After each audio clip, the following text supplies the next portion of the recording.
I'm not afraid to say I'm wrong. Boy, was I ever. But let's talk about why UCLA's offense has gone dormant again and what caused it here on Locked On UCLA. Frustrating night. You are Locked On UCLA, your daily podcast on the UCLA Bruins. Part of the Locked On Podcast Network, your team every day.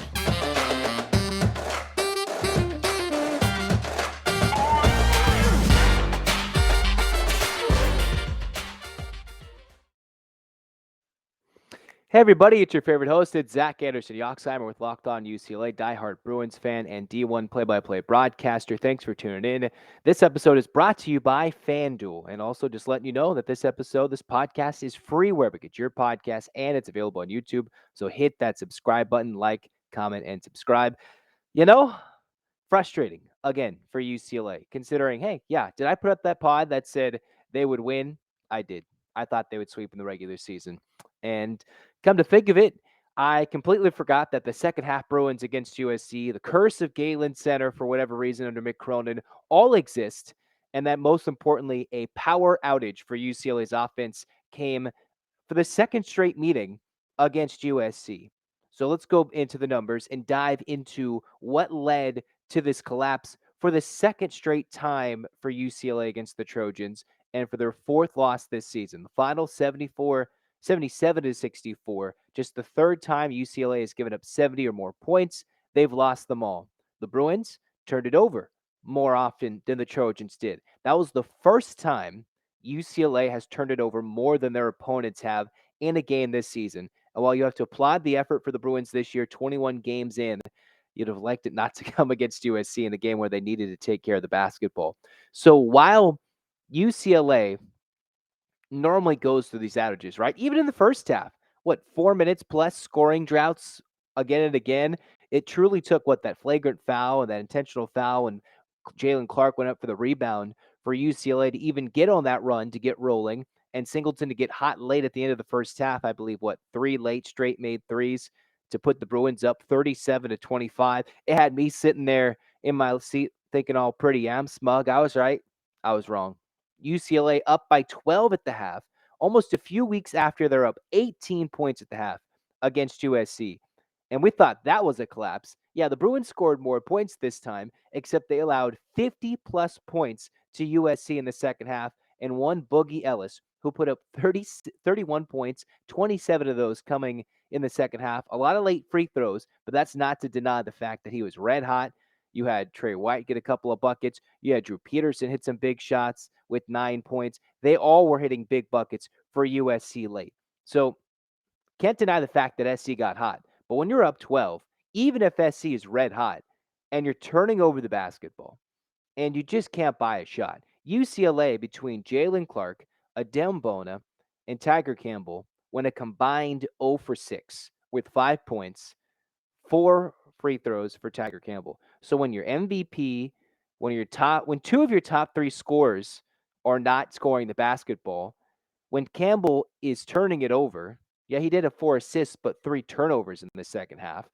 When Bona, who did have 7.7 rebounds in the whole game, had 1 point and 2 rebounds and 2 turnovers in the second half, that obviously means he wasn't a factor. And then UCLA didn't get the same amount of production from Singleton in the second half as he did in the first half. Not to blame Singleton, but he was hot in the first 20 minutes, and the Bruins couldn't make a shot in the second 20 minutes. So when your team is just ice cold, this is something that's happened multiple times. 8 minutes, I believe, against SC the first time. This time they just couldn't make a shot, shooting under 30% for that entirety of the second half. Shades of what happened in that second half against Arizona on Saturday, and they struggled to score against Arizona State. It took a late run by the Bruins to win that game in 3 incredibly tough road games, all with packed, raucous environments. And UCLA got one of those wins, but for the second time this season, they got back-to-back losses. Again, diving in deep to the numbers, UCLA 8 turnovers to USC's 2. Uncharacteristically, the Bruins, while they did have their normal cold stretch, they turned it over. And the Trojans made them pay. Kind of shades of that Illinois game when UCLA had 15 turnovers, couldn't handle the Illinois defense in that second half. When they overturned a 15-point deficit into a big win, UCLA with a 13-point second half lead after that early Singleton 3, SC hit their free throws and then made the Bruins pay. On 8 turnovers, UCLA, when they turned it over, led to 15 points off turnovers for USC. So it means almost every time UCLA turned it over, it led exclusively to a bucket. And when UCLA wasn't scoring to those 3 minutes, it's sometimes, all right, some teams can get a little cold on the other end too, like SC could have. No, they didn't. They got those turnovers and turned that into 17 fast break points. Normally 17 is a lot for a half, but SC scored 17 fast break points and ran on the Bruins. And that begs me to wonder, is UCLA playing too slow? Are they trying to play too much half court offense and try to bounce pass it in to Hawkes, who's trying to take a forced jumper, do 30 old school moves? And while he's got good footwork, is that always going to work game in and game out when they have the players that could run? When they do their best, they're forcing turnovers. The Bruins are turning defense into offense, getting out, lobbing up to Bona, who beats everybody down the court and jams it home in spectacular fashion. So one can wonder that UCLA's outage is the fact that they don't go out and use their athleticism as much in transition. 17-2, the Trojans outscored them in fast break points. And you can't say UCLA was shooting that much better in the first half. Well, yeah, let's take a look at the numbers real quick. 41%. For the game, 35. So they weren't horrible in the first half, but you have to think UCLA had 10 second chance points to USC's 1. So even though the Bruins shot a little bit better, not exactly the 50% marker that they had a lot of the non-conference season, but they shot a little bit better than they did in the first half, and SC wasn't hitting their shots. The Bruins hit the glass hard. In the second half, SC kept the rebounding numbers even, didn't let the Bruins hit the glass, and when they started missing, they didn't give UCLA second chances. The Bruins kind of got tight, turned it over. SC made them pay, and UCLA just kind of got stuffy. And let's not be wrong here. Let's not forget, despite the 13-point margin of victory for USC, the Bruins were within a bucket with about a couple of minutes to play. So it's a weird game to look at there. He lost by 13, but the 13-point win for SC kind of thinks that's how much USC dominated the second half. The Bruins scrapped and clawed, had their chance to make it competitive, but Boogie Ellis would follow by Drew Peterson, and then every other Trojan would hit a big bucket in the second half. It seemed like contested from 50 feet, from half court, it seemed like Steph Curry like. But then again, when you're up 12 points, kind of give yourself a little wiggle room for Boogie Ellis to go put up 25, 27 points in the second half. But where'd the offense go? Clark, 3 points, no field goals made this game. You had Singleton get hot early. Amari Bailey, who just, you know, came back, and you're asking him to play 23 minutes? We went from not knowing if Bailey would play, not knowing how much he would play, to him playing more than half the game, and Jalen Clark playing just a little bit more than half the game, relying on Bona, who had a very quiet second half. Campbell's had a hot first half, but couldn't make a field goal in the second half. Hawkes was the only man who can get a bucket in the second half, and he was the one cold in the first half. So again, this was a team-wide issue. The only real Bruin who didn't see time on the floor that normally does was Dylan Andrews, and Mick Cronin said he was dealing with illness, so he was unavailable. His numbers would have gone down with Amari Bailey back in the lineup. You could chalk it up. Bailey coming back maybe could have thrown the Bruins off rhythm, but Clark having such a rough night offensively, last couple of days, last couple of games against Arizona and SC, I believe they said during the broadcast on ESPN during conference, his numbers have come down a little bit more to earth, closer to 10 points per game. And largely because he gets steals, turns those into layups, and his hot shooting numbers, which have grown exponentially from year 1 to year 2, and then year 2 into year 3 in his junior season for the Riverside native, that, that maybe teams are figuring him out. And he's the core of what made UCLA successful. You can't overreact to this Jalen Clark individual performance, but up and down the line, someone has to really figure things out. That goes up to Mick Cronin, who you could see going largely berserk after the game when it came to berating the refs, earning the late technical, and just extending the last minute of that game for like 45 minutes for no reason whatsoever.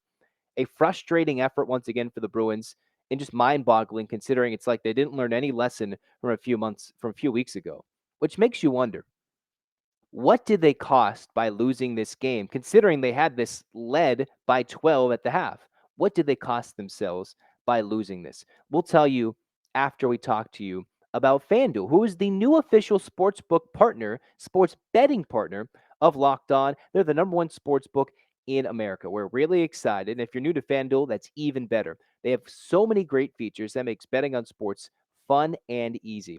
You can join today if you're a new customer. Get $150 in free bets guaranteed. All you have to do is place your first $5 bet. Even if you win or you lose, you'll still get that money guaranteed. Just sign up at fanduel.com/lockedon. Going from money line, point spreads, player props, even crazier, bigger payouts when it comes to same game parlays. All you got to know is it's on an app that's safe and secure, super easy to use. So don't miss out. Place your first $5 bet on any of the AFC or NFC Championship games this weekend and just $150 free in free bets, win or lose on that first $5 bet you place at fanduel.com/lockedon. Make every moment more with FanDuel, both the official sportsbook partner of the NFL and Locked On. Now, rumbling on here with Locked On UCLA into segment 2. What did the Bruins cost themselves by falling to USC? And again, after the first game, I kind of thought to myself, what were the flaws that USC exposed? Well, they didn't have to use Josh Morgan and Vincent Iwuchukwu, who I thought could have had a bigger impact in this game. He's still returning from collapsing in practice in the summer. It was his 5th game back for the Trojans. The big man for SC didn't make that much of an impact. The Bruins got their rebounds. Morgan wasn't blocking shots left and right, and Iwuchukwu did more positive things scoring, rebounding wise in the first half in minimal gains. And the Bruins just couldn't do anything. That's just one more point to the first segment. Now, transitioning, what did UCLA cost themselves? Well, before this USC game, the Bruins were 2 games ahead in the loss column of pretty much Utah, Arizona, and USC. Those are teams 2 through 4. Utah's 8-3, Arizona's 7-3, and USC 7-3. And with Arizona State hovering at 6-4, Oregon is hovering at 6-4. That is the top half of the Pac-12, in which all of those teams are very much alive to win the regular season conference title and put themselves in a good position in the conference tournament to get that, bye or extra bye into the tournament in Vegas and set themselves up for success for better seeding and a better path in the NCAA tournament. UCLA looked like on bracketology, ESPN was kind of throwing out there, they could have flipped to a 1 seed with a quad 1 win at SC. Even with that Arizona loss on Saturday, they could have flipped it around with an SC team that desperately needed this game to earn their spot in the tournament because they're on the wrong side of the bubble, had some early losses to Florida Gulf Coast, scrapped to Tennessee, I believe, lost to Wisconsin, a couple of close ones. And then, like some Pac-12 teams had, ran into the Wazoo buzzsaw that UCLA escaped earlier in the Pac-12 season. But SC has proven they're a quality opponent, and that win pretty much solidified their NCAA tournament candidacy. The loss for UCLA, it's rough in terms of now you're going from edge of a 1 seed going down to a 3 seed with still tough games to play. So you can shift anywhere based on quality wins from the 1 all the way to the 4, depending on how crazy it goes. This is what UCLA has next and what they've cost themselves potentially an easier path in the tournament and cruising to the regular season title on the 1 seed in the Pac-12 tournament and avoiding a tougher quarter or semifinal matchup in the Pac-12 tournament. So UCLA, this is what their next few weeks look like. Their next 10 games before the end of the regular season. Again, the Pac-12 plays 20 Pac-12 regular season games. They don't play everybody twice. They get to play Washington and Wazoo at home next week in that order. Go to Oregon State, Oregon, play Stanford and Cal. And what UCLA did last time was go on a run after all these crazy back and forth losses to Baylor and Illinois in similar like fashions. They get 5 of their next 6 games are against teams who are in the bottom half of the Pac-12. And yes, you can say road games against Oregon State, you can't count that out. Oregon will be especially tough. And considering Wazoo is an upset always waiting to happen and losing at the buzzer if they don't, pretty much, after close losses to Colorado and fighting Arizona to the end, you can't count Wazoo out, but still, UCLA has got 5 of their next 6 games against the bottom tier opponents. But then you've got Utah, Colorado, Arizona State, Arizona. Dropping this USC game, it's one thing to have lost it, but it's another thing to have been up by such a big margin, have control of it, and just ice cold shooting for the second straight game in the second half, and just completely collapse in terms of passing the ball, 8 turnovers. And I've seen much worse basketball at the end of games, I can promise you. But yet UCLA, when you want to be a legit title contender, like I said, they can be, in earlier this week in a podcast a couple of days ago that I posted, this is where it can go wrong. When Clark goes cold, if the UCLA top three can't score, and then UCLA, even with Amari Bailey back, still could not score with the Bailey putting up 11 points. The bench got some point scoring this time, but when the starters aren't all doing what they needed to do, it's just going to balance it out to blah instead of something that could be truly spectacular. So with Utah, Colorado, ASU, Arizona, they're all fighting for NCAA tournament bids or good seeding, depending on which team you're looking at, mostly between Utah and ASU battling. Colorado has weird wins and weird losses, but you can't truly count them out as a team that's already beaten a Tennessee team. And that Colorado game, that'll be extremely tough, considering how tough they played the Bruins in Pauley Pavilion. So UCLA's got the schedule to put themselves in good position moving forward. But they've also got the schedule where they've got some truly tough games. You could go up to 5 to 6 tough, sneaky matchups for UCLA. And if they go 3-3, then you're sitting in the tournament with 7 losses. Kind of like last year with, you thought they're a top 10 team, and then they lose a heartbreaker, lose a couple in a row, and then they had to fight through the Pac-12 tournament and then eventually bow out in the Sweet 16 with a good team, losing to North Carolina last season. This is where Mick Cronin could probably go to work, which is why I'll tell you as we transition into this third segment of Locked On UCLA that UCLA, maybe this is what they needed.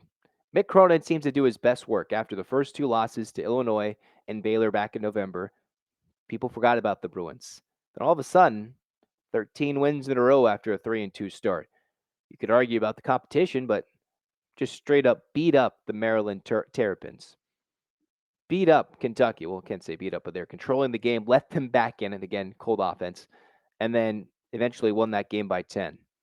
Held on to beat USC and had been scrapping and clawing against some pretty tough teams in the Pac-12 early on, and then against a Utah and Colorado at home. So you could say, all right, they've got a week off. Bailey can rest. He was thrown into the fire. Jalen Clark can recover. They can try and get Dylan Andrews back in the fold as maybe a bench option to kind of figure things out, give Tiger Campbell some rest in a game. UCLA can breathe, go over the film all weekend long. Mick Cronin can yell at them throughout all the hallways of the world and do what he does best and play and fly under the radar with this Bruins team where they can surge for the rest of the season.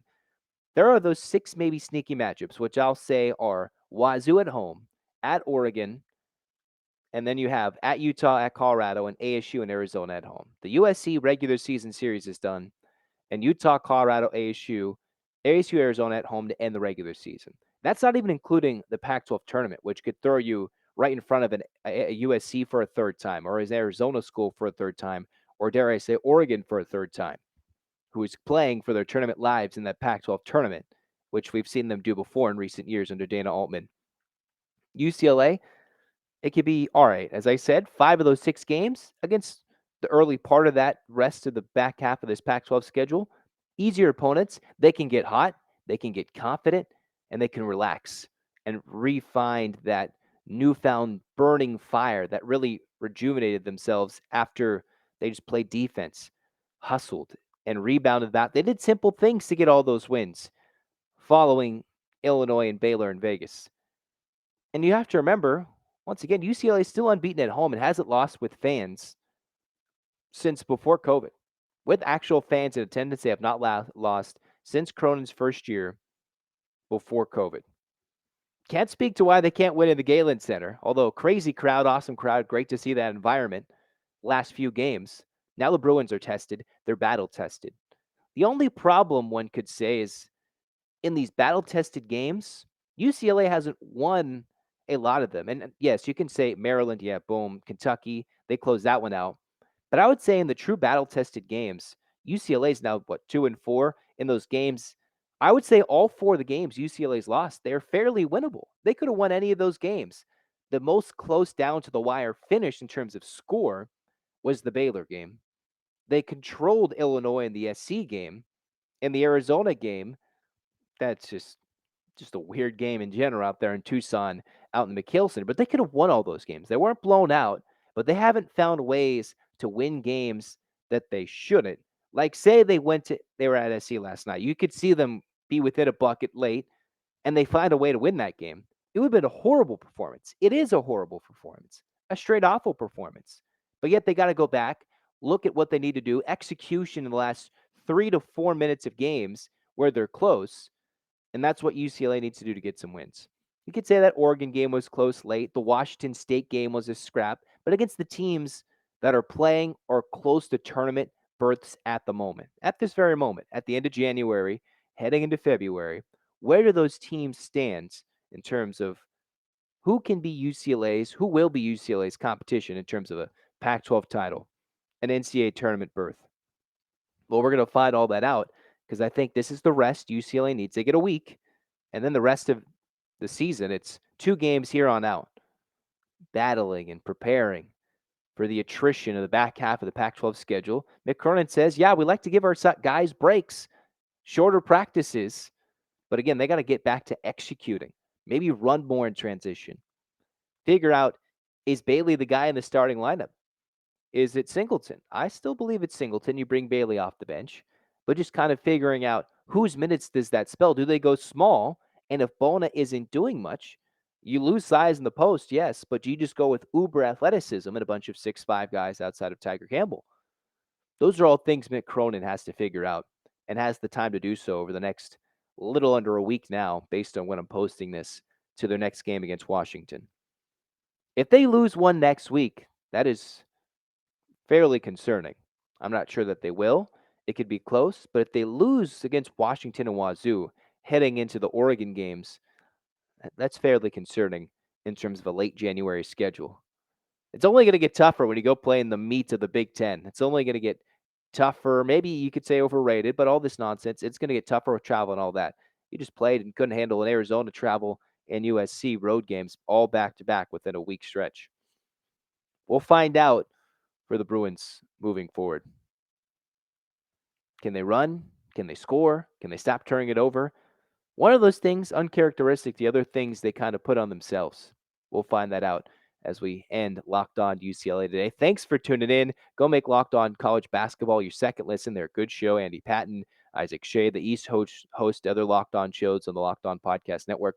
Good hosts. Go tune into them. In the meantime, thanks for tuning in to all of Locked On UCLA. Hit that subscribe button. Thanks for the support. And again, I'll admit I was wrong. I thought the Bruins had it, and SC proved me wrong as UCLA collapsed again in the second half. There'll be better days. They'll beat the Trojans again. They'll win someday in the Galen Center again. I promise you. Mick Cronin, I believe, will get that win in the Galen Center. I hope. One day, eventually. Just not this week or this season. We'll have to wait a whole nother season. In the meantime, get those hands up. I know you don't want to do it, Bruins fans. 8 clap time, baby. And 1, 2, 3, 4, 5, 6, 7, 8. UCLA. UCLA. Fight, fight, fight. We'll be back next week with Locked On UCLA. Go Bruins.